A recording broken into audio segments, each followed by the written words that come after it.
Olá, você está ouvindo Sociedade dos Geógrafos Mortos, um podcast sobre geografia com Roberto Lobato Corrêa.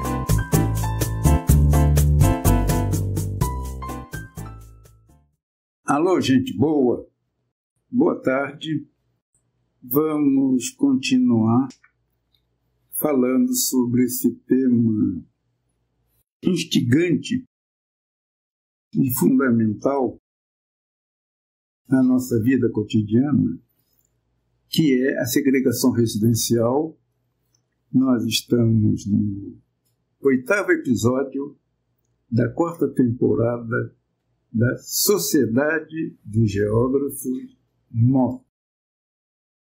O tema desse podcast é segregação residencial, razões e implicações.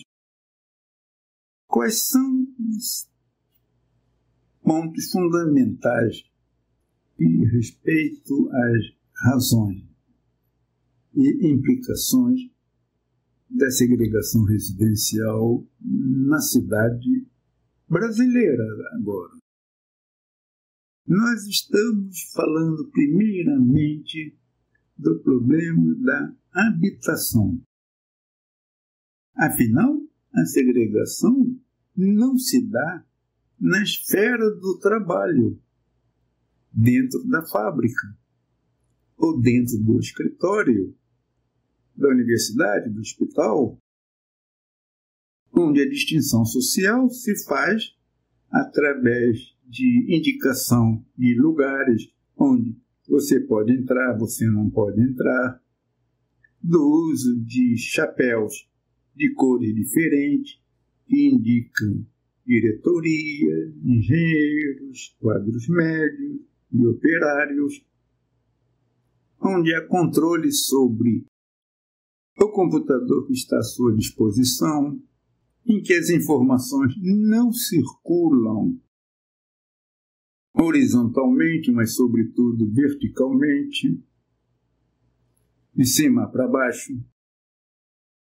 Mas a segregação residencial se dá na esfera da residência, não na esfera da produção, lugar de trabalho, mas na esfera da residência, lugar da vida cotidiana e da reprodução social, individual e social. Ora, o primeiro ponto sobre a habitação, como indica o Harvey em outro texto, um pouco mais antigo, a habitação é uma mercadoria, ou seja, ela é produzida, tem valor de uso, valor de troca, ela é geradora de mais-valia, mas ela é uma mercadoria especial. Ela não é feita uma camisa, que você compra várias camisas durante os últimos 10 ou 20 anos, e que você aposenta, ou joga fora, ou dá. Não é também um automóvel que você usa por 5, 10 anos, quem sabe às vezes mais, mas que você troca. Ela é uma mercadoria especial, primeiramente, porque ela é insubstituível. O ser humano precisa de uma habitação, um lugar de abrigo, de repouso, de lazer, onde mantém uma privacidade. Então ela é insubstituível. Tem valor de uso, valor de troca, é insubstituível. E mais, ela é especial porque ela não é produzida em escala industrial. A produção da habitação é ainda marcada por um trabalho progressivo, tijolo por tijolo, construindo uma parede mágica. Por mais que haja mecanização, não é possível a produção de habitação se tornar um produto de uma fábrica, nem a montagem. Como se faz de um automóvel que recebe peças e componentes de vários lugares e em um lugar são montados milhares de automóveis.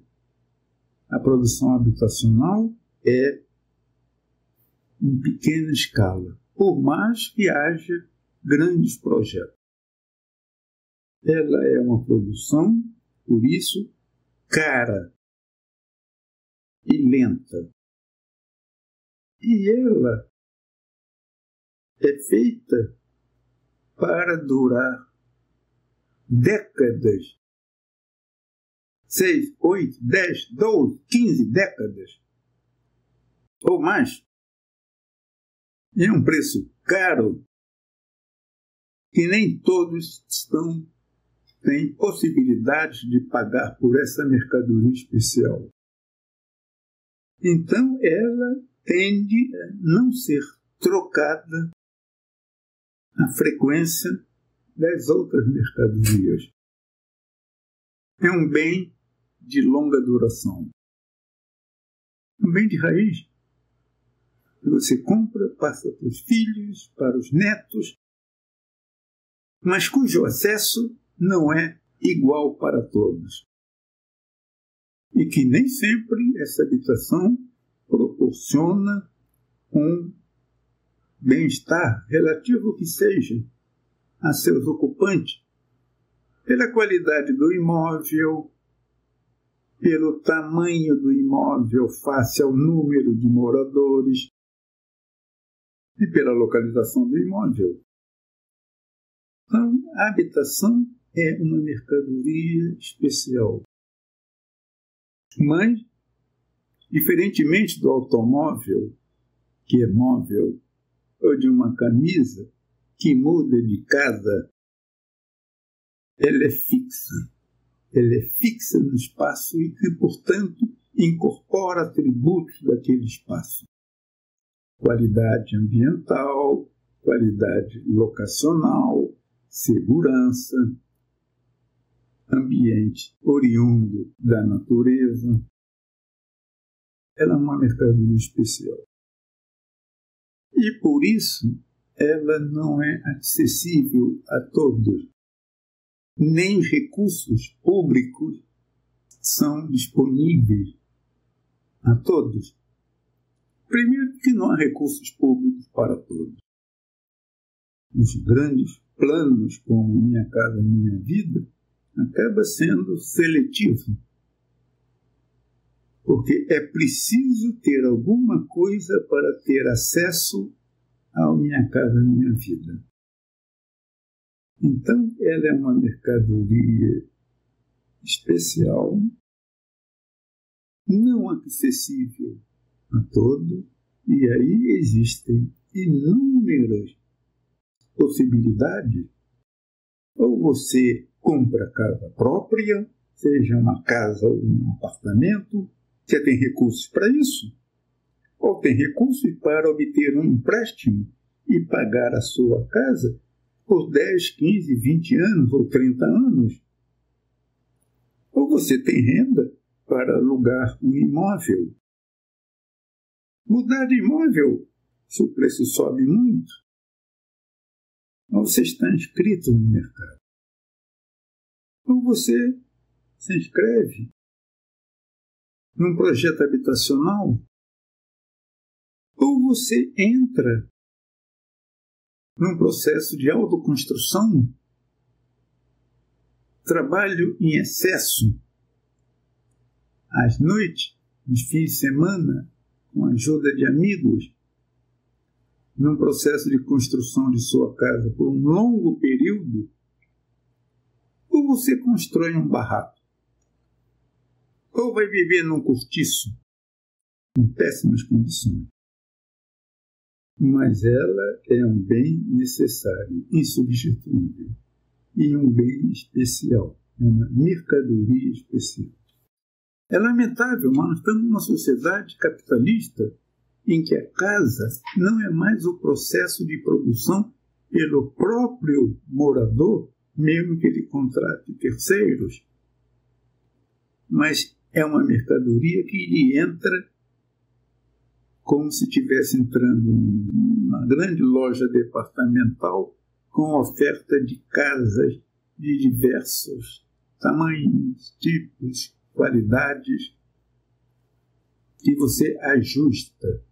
Ela entra na escala de oferta e demanda. E isto implica numa localização diferenciada. A superfície, o chão da cidade, não é um chão homogêneo. Existe uma distância ao ponto central, a um ponto de referência, que é uma distância absoluta, uma distância relativa, uma distância relacional. O próprio Harvey define. De tal maneira que o preço da terra é variável. Imagine um terreno à beira-mar, diante de uma belíssima praia, ou um terreno numa encosta relativamente íngreme, com problemas de deslizamento de terras, ou um terreno no fundo de um vale estreito ou relativamente estreito, sujeito a enchente, que antes da ocupação não eram tão significativas e que depois da ocupação da cidade, as enchentes se tornaram mais frequentes. Ou imagine uma terra localizada próximo ao centro, ou num entroncamento e lugar de compras de serviço no meio da cidade, ou uma terra localizada numa periferia a 2 horas de acesso ao centro da cidade, aos locais de trabalho. Essa terra, propriedade privada, ela própria, terra urbana, uma outra mercadoria especial, fixa, tem preço variável. Ora, a habitação depende, portanto, dos atributos locacionais da terra urbana. Uma terra que não é homogênea e que se torna profundamente diferenciada em termos de atributos da natureza, atributos sociais e preço da terra. Alguns argumentam que realmente se trata de valor da terra, porque há muito trabalho que produz solos urbanos que são mercadorias produzidas socialmente. A questão é que as melhores terras de preços ou valor da terra mais elevado serão ocupadas por habitações maiores e melhores, com mais infraestrutura, simplesmente pelo fato que o preço total da habitação incorpora o preço da terra. Uma terra de preço muito elevado não poderia sustentar habitações de baixíssimo preço, porque a diferença é muito pequena, não seria vista como compensadora. Então há uma diferenciação de acesso, diferenciação de preço, que gera habitações diferenciadas. Uma mercadoria especial assentada num substrato que é uma outra mercadoria especial. É por isso que se argumenta que a habitação poderia ter valor de uso e não valor de troca também, e que a terra urbana deveria ser pública. Você tem direito a ocupar uma habitação por 20, 30 anos num solo público e que você paga um valor, um preço, pelas utilidades que ali foram incorporadas. Mas o solo, que é aquilo que há de mais coletivo, nunca devia ser privatizado. Essa é uma discussão extremamente polêmica, que houve posições distintas e foram trocadas durante a discussão da história do pensamento social, mas que hoje está fora de cogitação. Haja vista o que grupos privados, lícitos ou ilícitos, fizeram e fazem na apropriação de espaços públicos, melhor, terras públicas, legitimando e inventando uma propriedade privada, um solo para ali se produzir habitação. Há, portanto, esta coisa da habitação ser fundamental. Esta é uma das razões pelas quais existe uma segregação residencial. Os melhores terrenos do ponto de vista do ambiente, da natureza, assim entendida, e da localização em termos de serviços, uma mercadoria especial que está sobre um substrato especial.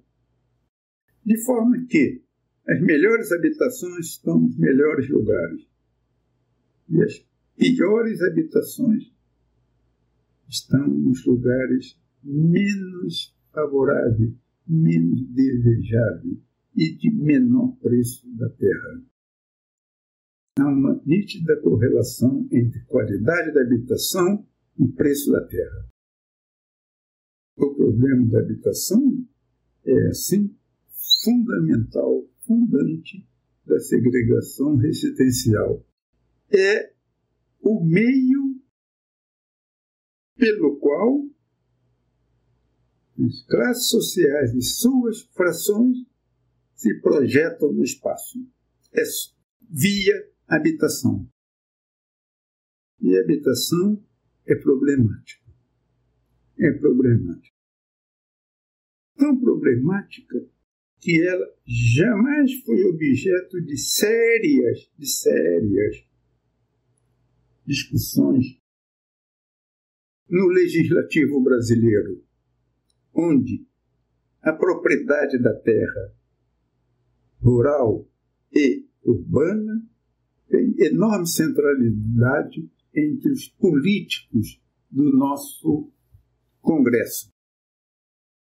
Não se fala seriamente sobre isso. Mas é preciso ainda, além da habitação, que é um problema muito relevante, fundante da segregação residencial, expressão da projeção das classes sociais e suas frações no espaço urbano, é preciso ver que a segregação residencial, para que ela assim seja, para que haja efetivamente a possibilidade de se ter áreas sociais homogêneas, é preciso que isso seja efetivado. Por quê? Porque a segregação te inscreve na vida social do cotidiano. Ao colocar numa mesma área social relativamente homogênea pessoas de um grupo social relativamente homogêneo, cria-se as condições de, pela convivência, estabelecer valores comuns a todos, traços da vida cotidiana comum a todos, interesses comuns, possibilidades comuns de enfrentar o mercado de trabalho, acesso diferenciado, mas relativamente homogêneo, à escola, à saúde, à segurança, aos transportes. Cria-se uma massa relativamente homogênea num espaço homogêneo, onde, dada a homogeneidade, ou seja, dada a não heterogeneidade, as contradições não são tão evidentes assim. Essas contradições apareceriam se não houvessem áreas sociais relativamente homogêneas, em que todas as benesses e mazelas da sociedade estariam cotidianamente evidenciadas. Então, a homogeneidade da produção de áreas sociais é fundamental para que a segregação espacial seja efetivada, caracterizando-se por um padrão relativamente regular de habitação. Mas nesse processo de criação da segregação, pode-se distinguir 3 tipos de segregação. A autossegregação, segregação imposta e segregação induzida. A autossegregação é aquela das elites, da classe média alta, daquele grupo social que tem poder aquisitivo e conhecimento e relações políticas e relações de conhecimento com engenheiros, planejadores, donos de atividades importantes e que tem uma boa instrução e que tem um domínio sobre a natureza diferenciada do espaço social e que lhes permite escolher onde querem morar, pagando caro por terras melhores, onde habitações melhores serão construídas.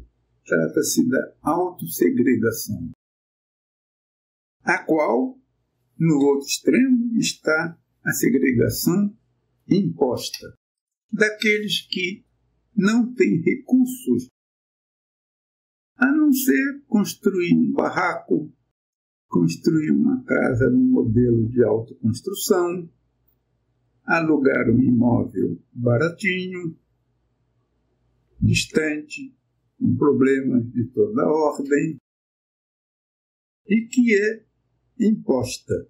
O limite dessa imposição está no fato de aparelho do Estado, com tratores, demolir favelas e colocar os poucos pertences desses moradores e colocá-los num pequeno ou maior conjunto habitacional por meio de uma imposição. Muitas vezes, na maioria das vezes, distante da cidade, do centro da cidade.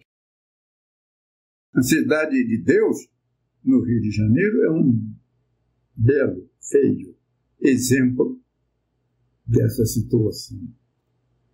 Segregação imposta em oposição à autossegregação. E ambas tendo no meio a segregação induzida, que é aquela segregação da gloriosa classe média, que não tem condições de ter autossegregação, nem é submetido a uma segregação imposta, mas induzida a partir de um confronto entre a sua renda, seu salário e os imóveis ofertados. A autossegregação, a segregação imposta e a segregação induzida materializam-se em áreas sociais relativamente homogêneas, onde há uma diferenciação muito sensível no que diz respeito à habitação e em outros aspectos da vida social cotidiana.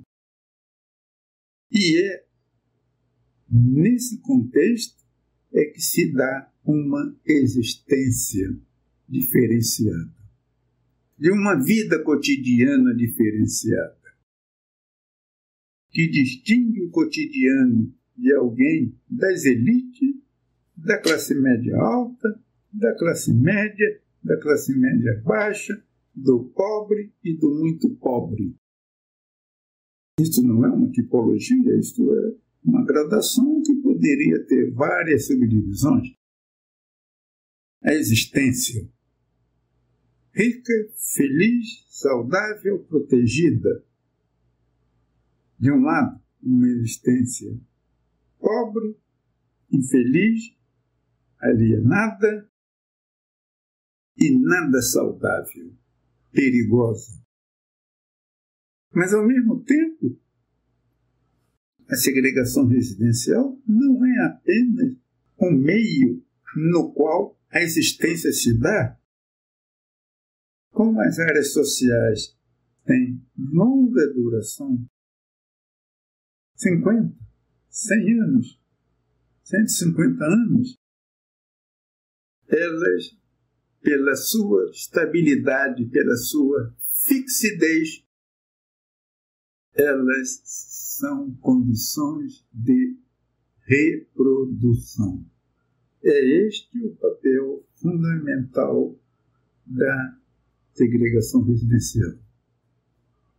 Um lugar onde se dá a reprodução das diferenças sociais. E quando o filho de um favelado negro consegue estudar medicina, ele será louvado dizendo: olha, ele conseguiu porque ele batalhou, ele estudou. E aí conseguiu ser médico. Há um exemplo famoso no Rio de Janeiro desse discurso. Mas isso é tão exceção que acaba sendo valorizado. É a reprodução das diferenças sociais que está inscrita no espaço. Um espaço profundamente diferenciado que cria condições de reprodução dessas diferenças. É esta a função da segregação residencial. E é claro que é fonte de muita renda e lucro e de poder para determinados grupos sociais. Inclusive grupos do crime organizado, associados a grupos do poder formal. E por isso, por ser um lugar de existência e reprodução, que pressupõe uma tensão entre ambos, entre existência e reprodução, pode-se falar que o espaço segregado de áreas sociais distintas é também e é o principal campo de lutas sociais, de lutas pelo espaço. Não apenas por via dos transportes, mas, sobretudo e a partir da habitação. É um campo de lutas privilegiadas. Se essas lutas vão culminar na casa própria, tornada mercadoria, ou se essas lutas vão culminar em habitações em que todos terão acesso, não como proprietários capitalistas, mas como usuários que têm digna habitação para viver. Campo de luta no qual o direito à liberdade, o direito à privacidade, o direito à segurança ambiental e segurança física, emocional é garantido? Ou se isso vai ser obtido, sabe lá como? Para usar um jargão agora, vai ser obtido em resposta por meio de tiro, porrada e bomba? Não se sabe. Eu espero que não. Mas o espaço da segregação é um campo de luta. Isso mostra como a nossa sociedade é uma sociedade impregnada de conflitos, de contradições. E que as lutas sociais podem ser o caminho pelo qual essas desigualdades desaparecerão. Mas isso a história dirá. Não será eu, nem vocês. A história, longa, média ou de curta duração. A história dirá. Muito obrigado pela atenção de vocês.